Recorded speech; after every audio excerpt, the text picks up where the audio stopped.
Our second scripture lesson this morning is from Mark, chapter 9, verses 2 through 9. This is the story of the Transfiguration. Listen now for the word of the Lord. 6 days later, Jesus took with him Peter and James and John and led them up a high mountain apart by themselves. And he was transfigured before them, and his clothes became dazzling white, such as no one on earth could bleach them. And there appeared to them Elijah with Moses, who were talking with Jesus. And then Peter said to Jesus, "Rabbi, it is good for us to be here.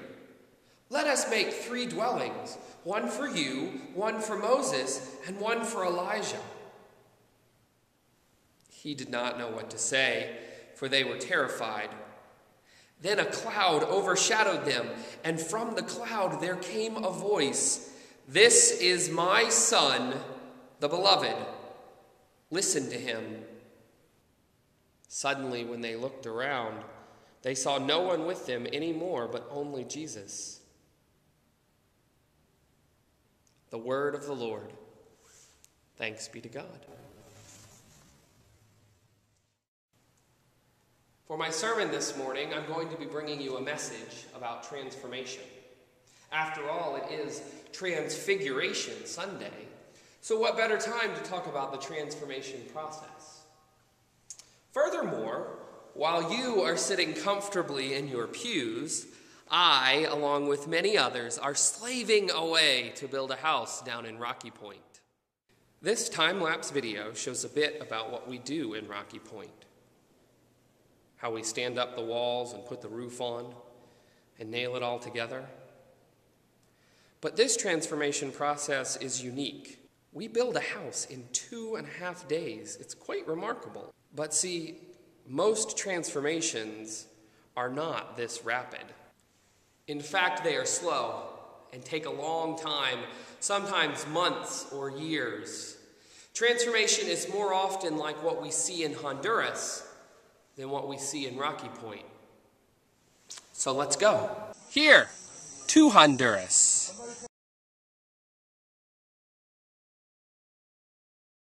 This is the community of Cerro Azul.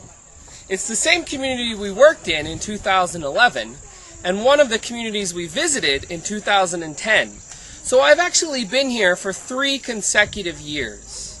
And like marks on a doorpost marking a child's growth, I have witnessed a lot of transformation here.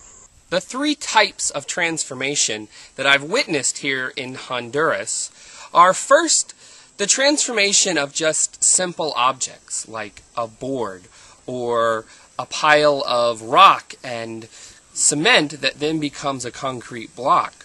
The second type is an example of the transformation of a whole community.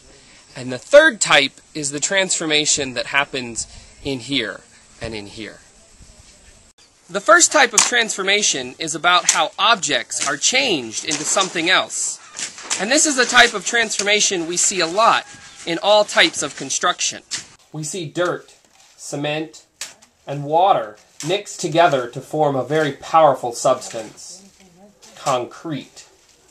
And then concrete can be transformed to make blocks. And blocks can be transformed to make a wall, and even a house, or even a baño. We see lumber transformed also into doors and windows, and even into tables. Of course, here, without power tools or machines, building a table is very different. It requires a lot of sawing and a lot of planing. Planing is where you take a piece of lumber and make it smooth and pretty. And this is a lot of hard work. And not something we as Americans are really used to doing. I'm sitting here in the house where we stay each night with Will at the end of a hard day's work. And I'm pretty tired, and I know you are too. So you've been planing all day, Will. Tell me what you think. I think it's a lot easier with the machine. With the machine, you don't come home sore and tired and feeling like you've been overworked. But when you do it by hand, you get invested in it. and you have your time and sweat into the product. And it's a transformation that you can be proud of. Exactly. The second type of transformation is how a whole community is transformed by our work, or well, rather, by God's work in this place. These are pictures of Cerro Azul from 2010, before construction began.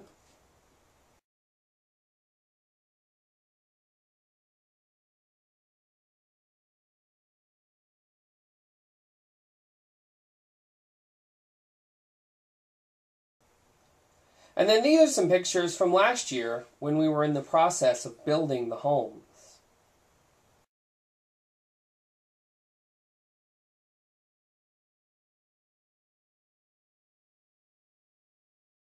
And of course, this is what it looks like now in 2012.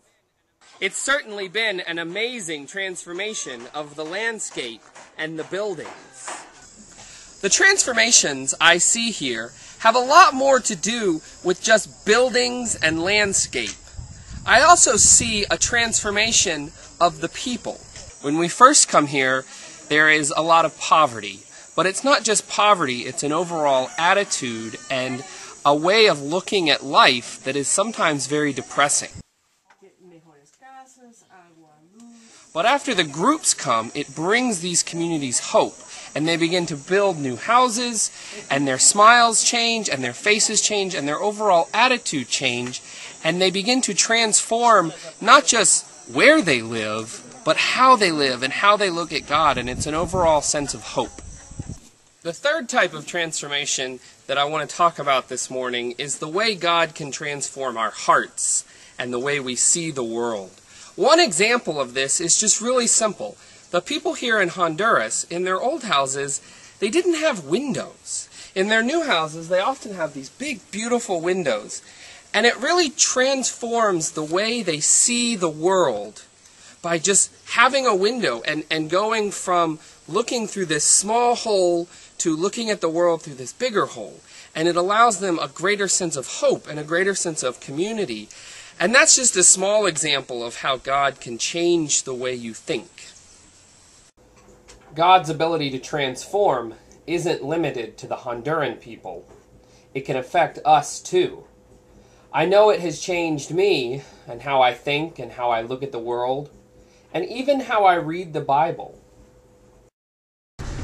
When I was in seminary, we had to do this exercise where we read a scripture while riding on the subway in Atlanta. It was called dislocated exegesis. And the whole idea was that when you're in a different place, thinking about the scripture, you begin to think about it differently. Well, I didn't realize how valuable that experience was then. In fact, I thought it was kind of lame. But now, riding around in Honduras, in this crazy bus, and thinking about the scripture on transfiguration and transformation, it's really opened my eyes to thinking about it in a whole new way. Now I know what many of you are thinking. You're asking yourselves, what does this have to do with me and how I live my daily life? Well, God's ability to transform does affect us, and Dennis here has an interesting theory on that I'd like for him to share with us this morning. Well, it occurred to me several years ago that although it may seem like time is seamless and that one day flows into the next, we actually do live our lives in chapters if we really think about it. We have a young adult chapter of our lives, we have a college chapter of our lives, we have a career chapter of our lives. And down here we can see that the people we have worked with in Honduras are entering a new chapter of their life. And those chapters mark transformations in our lives as well, as one episode of our life transforms it into the next chapter. And that transformation is something that runs through the continuous story or book of our lives. Well, like Dennis said, I think that we are entering into a new chapter in the life of our congregation. We have a new class of elders and deacons to lead us. We've had some significant staff changes over the last couple months. And of course, we have a new mission statement that we are still learning how to live into. God is at work in our midst, and that means transformation is happening. Now, it isn't going to be quick, and it isn't going to be painless, and it's not going to be the most comfortable process in the world. It's going to be hard, and it's going to be hard work, like the transformations that we saw in Honduras. But God didn't say that being a Christian was easy. And this is our calling. We are called not just to transform ourselves, but to go out and transform others. So go. Go, people of Orangewood, into the world. Be a transformation. Be a river of God's love.